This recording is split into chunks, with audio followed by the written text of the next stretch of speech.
This is an article from mysteriousuniverse.org entitled Sinister Activity Underneath the Surface of Our Planet, Creepy Creatures Below by Nick Redfern. The beyond-eccentric editor of Amazing Stories magazine from 1938 to 1949, Ray Palmer, who was born in 1910, had a hell of a hard time as a kid. At the age of only 7, he was involved in a violent accident that shattered his spine, something that directly and severely significantly stunted his growth and provoked endless health-related issues throughout his entire life. None of us, unless we have personally undergone such a traumatic event, can even begin to imagine how we might react in the aftermath of such a situation in the formative years of our childhood. Maybe we would do precisely what the young Ray Palmer did. He became somewhat reclusive as a result of cruel taunts from local kids and ignorant adults. And from the solitary atmosphere of his bedroom, Palmer buried his head deeply within the imaginative pages of the science fiction-themed magazines of the 1920s and 30s. If the real world was just too much for the deformed and damaged Palmer to deal with, then the realm of futuristic fantasy would have to take its place. And it most certainly did. In the final year of his teens, Palmer started co-editing his very own fanzine titled The Comet, which was enthusiastically and eagerly welcomed by the burgeoning science fiction community of the day. But the biggest event in Palmer's life came in 1938. In fact, it was a veritable dream come true. Ziff Davis, the publisher of Amazing Stories magazine, had just moved its base of operations from the Big Apple to the Windy City, and in the process, dumped its editor, one T. O'Connor Sloan. As Palmer didn't live too far away, in the heart of Milwaukee, and Ziff Davis knew of his Comet publication, an offer was made to Palmer that he could not, and most certainly did not, refuse: a full-time gig as the editor of Amazing Stories. Today, Palmer's position as head honcho of Amazing Stories is remembered chiefly for two specific reasons. A. He bought and published Isaac Asimov's very first professional science fiction story, which was titled Marooned Off Vesta, and B. He became the leading light in a decidedly odd affair that became known as the Shaver Mystery. But whether the Shaver saga was science fiction or science fact is a matter that still has people guessing and musing to the present day. It's a strange and controversial saga of a secret society of entities living deep below the surface of the earth. The Shaver Mystery had its origins at the height of the Second World War. It was a relatively normal day in 1943 when Palmer was opening the daily delivery of mail that regularly poured into the offices of Amazing Stories, and came across one particular missive penned by a certain Richard Shaver, and weird barely begins to describe it. Shaver wrote that he, personally, had uncovered a sensational and terrifying secret. In our distant past, a race of ancient, highly evolved entities lived right under our very feet. Massive caverns, huge caves, and near-endless tunnels were the dark, damp places they called home. At least, that is, before they decided to exit the Earth and headed away to a whole new, light-years-away world on the other side of the galaxy. But when these particular entities said their final goodbyes to our planet, they left behind them something truly sinister and abominable: their diseased offspring, which were said to be called the Deros. And mentally deranged, sick puppies they were, too, taunting the human race, finding more and more ways to screw up our lives and plague our minds, and even worse, using us as food were just some of their bad habits. Yes, according to Shaver, human beings were being systematically kidnapped and, equally systematically, devoured by cave-dwelling monsters. If you were one of the poor souls destined to end up on a Deros dinner plate, it can't have been much fun. But for Palmer, this is exactly what it was. Not only was Palmer the editor of Amazing Stories, but he was a highly astute editor too. He quickly grasped the significance and potential enormity of the story that had fallen into his lap. He knew it was one that would likely highly entertain the readers of the magazine to an infinite degree, and he realized Shaver's ranting probably wouldn't hurt sales figures of the magazine either. History has proven Palmer correct on each and every one of these three counts. Certainly, before he could proceed any further, Palmer realized that he needed much more from Shaver. Important questions needed answering. Had Shaver been to this terrifying underworld? Might he even have personally encountered the deadly, psychotic Deros? But if not, then from where was Shaver getting his information? This is where things get even more warped. Shaver eagerly wrote back to Palmer with the answers, although one is strongly inclined to suspect the answers that came Palmer's way were not the ones he was expecting. Shaver wrote that, in 1932, he was employed as a welder in a car factory. Most days were routine, one most certainly was not. On the occasion in question, wrote a deadpanning Shaver, his wielding gun began talking to him. No, that's not a typo. It did so, said Shaver, in classic scientific gobbledygook tones, quote, by some freak of its coils field attunements, end quote. Of course, what else? Telepathically delivered tales of a horrific nature were beamed into what amounted to Shaver's mind, all relative to the Deros, their penchant for human meat, and their underground cities. In fact, so pleased was Shaver by Palmer's quick reply to his original missive that he penned a 10,000-word-plus brainstorming story that detailed the salient points of the affair, including the outrageous claim that he, Shaver, had been the captive of the Deros for a number of years, prior to making good his escape,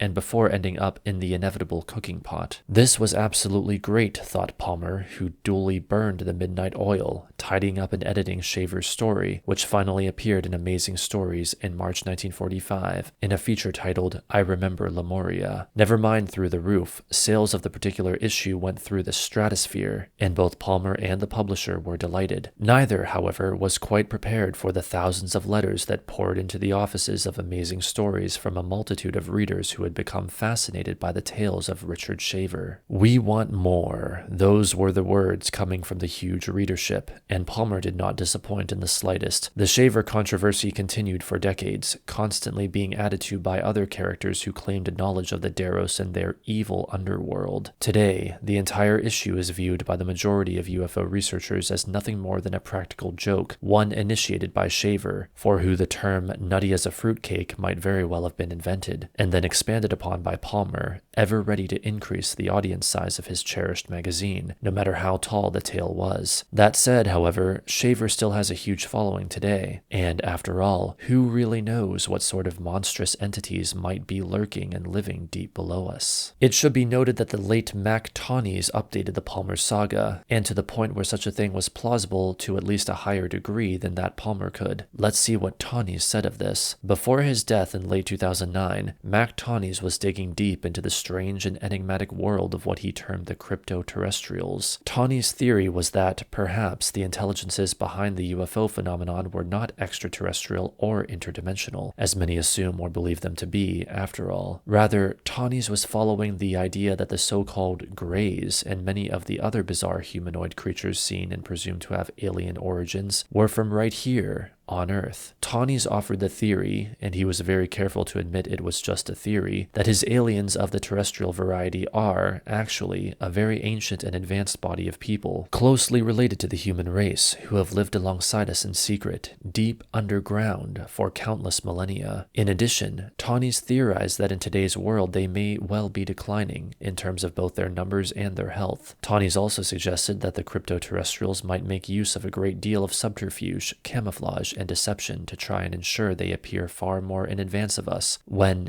in reality, they may not be so far advanced after all. Taunys also had an interesting theory as to why the supposed aliens constantly warn abductees and contactees that we should not destroy or pollute our planet. Let's face it, why would extraterrestrials from countless light years away care even in the slightest about our small, insignificant world? A reasonable argument could be made that they wouldn't care. If, however, the extraterrestrials are actually crypto-terrestrials who, due to circumstances beyond both their and our control, are forced to secretly share the planet with us, then their desire to see the Earth preserved wouldn't just be a wish or a desire. It would, for their continued survival, be an overwhelming necessity. Of course, such a theory is most assuredly not a new one. Tales, stories, myths, and legends of advanced humanoid entities living deep below the planet's surface have circulated not just for decades or hundreds of years, but for thousands of years. In his 2009 book, The Crypto-Terrestrials, Taunys speculated on the possibility that the Roswell craft was built, flown, and disastrously crashed by ancient humanoids that lurk in the depths of the planet. Controversial? Definitely. But Taunys made some interesting observations on this possibility. In his own words, quote, "The device that crashed crash near Roswell in the summer of 1947, whatever it was, featured properties at least superficially like the high-altitude balloon trains ultimately cited as an explanation by the Air Force. Debunkers have, of course, seized on the lack of revealingly quote-unquote high-tech components found among the debris to dismiss the possibility that the crash was anything but a case of misidentification. Not even Major Jesse Marcel, the intelligence officer who advocated an ET